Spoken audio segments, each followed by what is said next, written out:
5 दिन के बाद दोस्तों हमारे सारे के सारे आलू जो है ना ग्रो हो चुके हैं। बिस्मिल्लाहिर्रहमानिर्रहीम। अस्सलाम वालेकुम दोस्तों सबसे ज़्यादा खाए जाने वाली सब्ज़ी वो है दोस्तों आलू की सब्ज़ी, और दूसरी जो सब्ज़ी होती है वो है दोस्तों अंडा और आलू दोनों ही बहुत ज़्यादा क्वांटिटी में सारी दुनिया में खाई जाने वाली सब्ज़ियां हैं। लेकिन आज हम आलू को ग्रो करने चले हैं। आप आलू को अक्टूबर नवंबर तक ग्रो कर सकते हो। आलू को ग्रो करने से पहले 3 या 4 दिन आप आलू को किसी एयर टाइट जार में रख दें और थोड़ा सा उसके ऊपर पानी छिड़क दें। अगर आपके पास दोस्तों जार नहीं है तो आप किसी भी कपड़े में आलू को लपेट के रख दें और उसमें थोड़ा सा पानी लगा दें। इससे दोस्तों नमी पैदा होगी। नमी से आलू में जो है ना फटाव बहुत जल्दी शुरू हो जाता है। अगर आप इन आलूओं को ऐसे ही ज़मीन में लगाते तो कम से कम आप ये ग्रो होने में दोस्तों 10 दिन लगा देते, क्योंकि ये 5 से 6 दिन दोस्तों इस तरह फटाव में लगा देते हैं और 5 से 6 दिन दोस्तों ये ज़मीन से बाहर आने में लगा देते हैं। तो इसलिए आप अगर आलू लगाना चाहते हो तो आप सबसे पहले ये काम करें कि इनको किसी नमी वाली जगह पे रख दें, यहाँ पे दोस्तों हवा ना आती हो और नमी इनको मिले। तो नमी से दोस्तों ये बहुत जल्दी ग्रो होना शुरू हो जाते हैं, बहुत जल्दी अपनी आँखें इस तरह की निकालना शुरू कर देते हैं। तो हमें बहुत सारा टाइम जो है ना बच जाता है। हमने दोस्तों इन आलूओं को भी ऐसे ही एक जार में रखा था।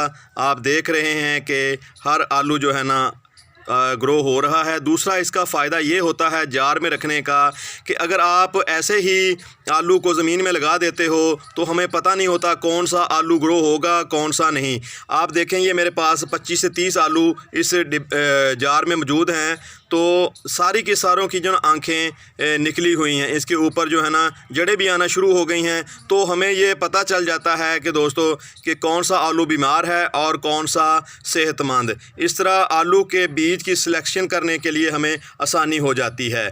तो जब आप ऐसे ही लगा देते हो तो बाद औक़ात वो जो है ना आलू कच्चा होने की वजह से ग्रो नहीं होता।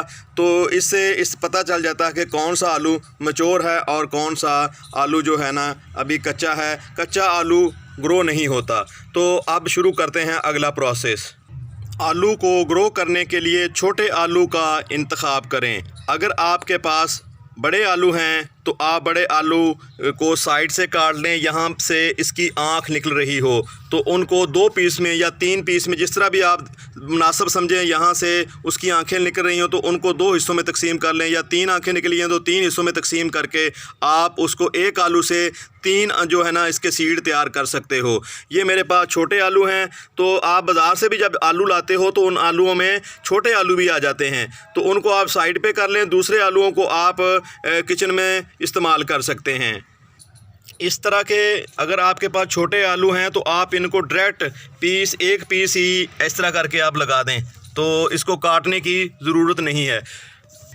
दोस्तों आलू की फ़सल जो होती है ये 90 से 100 दिन में पक कर तैयार हो जाती है। दोस्तों आलू ग्रो करने के लिए मिट्टी बहुत ज़्यादा अहम किरदार अदा करती है, क्योंकि अगर आप जिस मिट्टी में आलू लगा रहे हो तो अगर वो नरम होगी तो उसमें आलू को बढ़ने और फैलने में बहुत आसानी होगी। यूँ आपका आलू है इसका साइज़ ज़्यादा बड़ा आएगा। अगर मिट्टी सख्त होगी ना तो उसकी जड़ें उस आलू उस मिट्टी में चलेंगी और ना ही दोस्तों आलू का साइज़ बड़ा होगा। इसलिए दोस्तों ऐसी मिट्टी तैयार करें, ख़ासकर वो लोग जो किचन गार्डनिंग करते हैं अपने छत पे, तो उनके लिए तो बहुत ज़्यादा ये ना ज़रूरी है कि वो ऐसी मिट्टी में आलू लगाएं कि वो भुरभुरी हो, नरम हो। जैसे ही आप उसे पानी दें, पानी जो है ना फ़ौरन वो जज़ब कर ले, क्योंकि इसमें ये प्रॉब्लम तो हमें होती नहीं कि पानी दोस्तों आएगा। आप नहरी पानी का इस्तेमाल तो कर नहीं होते। बाज़ औक़ात नहर में पानी होता है, बाज़ औक़ात नहीं होता। तो हमें जो है ना मुश्किल होती है जब हम दूसरे खेत में पानी लगा रहे होते हैं, तो बहुत सारे प्रॉब्लम का सामना करना पड़ता है। तो ये हमारे घर में जो होता है वाटर सप्लाई का पानी या जो भी आप पानी इस्तेमाल कर रहे हैं दोस्तों, तो वो उसके लिए एक जग सिर्फ पानी का चाहिए होता है 2-3 दिन बाद। तो आप इसमें पानी का मसला नहीं होता। तो आप इस तरह की मिट्टी बनाएं जिसमें पानी जो है ना खड़ा ना हो और मिट्टी नरम हो। और मिट्टी में जो आपके पास दोस्तों गोबर की खाद है तो आप गोबर की खाद लाजमी ऐड कर लें अगर आप दोस्तों ऑर्गेनिक गार्डनिंग करना चाहते हैं। तो अगर आप ऑर्गेनिक गार्डनिंग नहीं कर रहे तो आप दोस्तों इसके लिए डीएपी खाद का इस्तेमाल कर सकते हैं, क्योंकि डीएपी खाद जो होती है ये ऐसी खाद होती है कि ये पौधे की जड़ों को मजबूत करती है और पौधे की जड़ों का एक जाल सा बना देती है। जाल मजबूत हो जाता है जड़ों का तब तो पौधा जो है ना बहुत मजबूत होता है। अगर किसी भी बिल्डिंग की जो बुनियाद होती है वो मजबूत ना हो दोस्तों तो वो बिल्डिंग जो है ना कमज़ोर रहती है।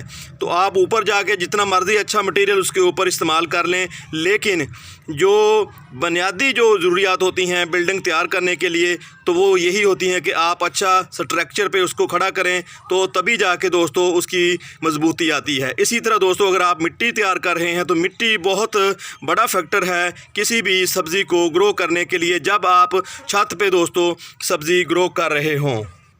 दोस्तों एक सवाल पैदा होता है जहन में कि आलू को किस तरह लगाना चाहिए। ये देखें इसके जो जड़ें हैं या इसके जो पत्ते हैं या शाखें यहाँ से निकल रही हैं तो जहन में सवाल पैदा होता है कि हम इसको ऐसे लगाएं या ऐसे लगाएं या ऐसे लगाएं। दोस्तों आप किसी तरह भी इसको लगा दें, ये सारी पावर है। ये देखें ये पावर से भरा हुआ है, ये मटेरियल जो है ना गांठ है, ये इसमें सारी पावर है। बल्कि आपको ये कहूँगा अगर कि भाई दोस्तों कि अगर आप पहले 1 माह भी इसको आप कोई फर्टिलाइज़र नहीं देते तो काम चल जाएगा। लेकिन बात ये होती है कि डीएपी फर्टिलाइज़र जब हम देते हैं इसको तो वो ज़मीन में पहले देना पड़ता है, मिट्टी में पहले हल करना पड़ता है और उसके बाद दोस्तों फर्टिलाइज़र आप डीएपी इस्तेमाल नहीं कर सकते। यूरिया वगैरह तो आप फ्लड कर सकते हो बाद में, लेकिन डीएपी फर्टिलाइज़र है वो अहम ज़रूरत है अगर आप फार्मिंग कर रहे हैं तो आपने कमर्शली जो काम है आप कर रहे हैं मार्केट के में फ़रोख्त करने के लिए तो दोस्तों उसके लिए डीएपी जो है ना बहुत बड़ा फैक्टर है। और आप वो डीएपी वगैरह जो भी नीचे वाली खादें हैं वो पहले आपको देने होंगी। जिसमें दोस्तों हमने आलू लगाए हैं, इस कार्टन का साइज़ जो है ना ये है 24 इंच बाई 30 इंच। इस एरिया के लिए, इस जगह के लिए हमें इतनी ही डीएपी की ज़रूरत होगी जो हम इसको ना देने जा रहे हैं। इस तरह खेलियों में आप बिखेर देनी है आपने। और एक दूसरी खाद जो है वो हम इसको लाजमी देंगे दोस्तों, वो है दोस्तों पोटाश।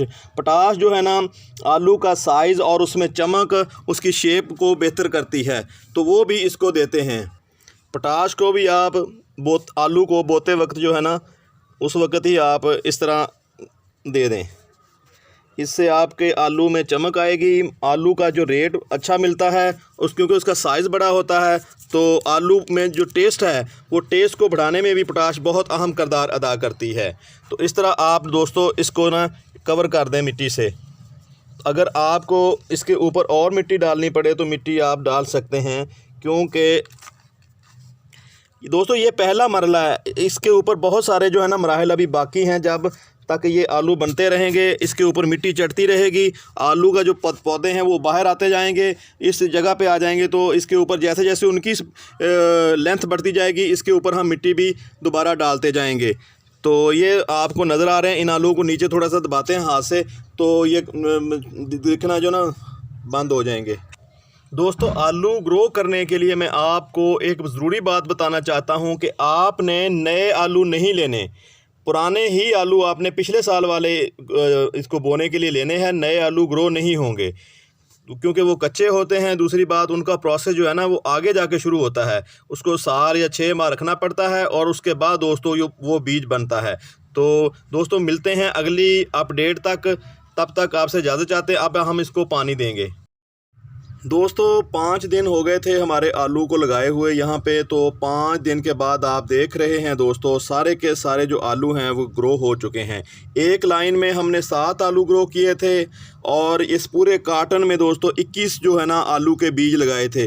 अल्हम्दुलिल्लाह सारे के सारे जो है आलू अब ग्रो हो चुके हैं। अब एक काम हमारा रहता है वो दोस्तों ये है कि आपने हर 15 दिन के बाद थोड़ी सी गोबर की खाद देनी है इसको, और अगले 15 दिन के बाद आपने थोड़ी सी DAP लाजमी देनी है। और एक ज़रूरी काम जो आपने करना है, इन पौधों के ऊपर थोड़ी थोड़ी जैसे जैसे इनकी हाइट बढ़ती जाए, आपने इन पौधों के जो बुनियाद होती है यहाँ पे मिट्टी लगाते जाना है। तो इसके बाद आप देखेंगे कि आप इंशाल्लाह यहाँ से तकरीबन मेरा ख्याल है 10 से 15 किलो आपको आलू यहाँ से हार्वेस्ट करने को मिलेंगे।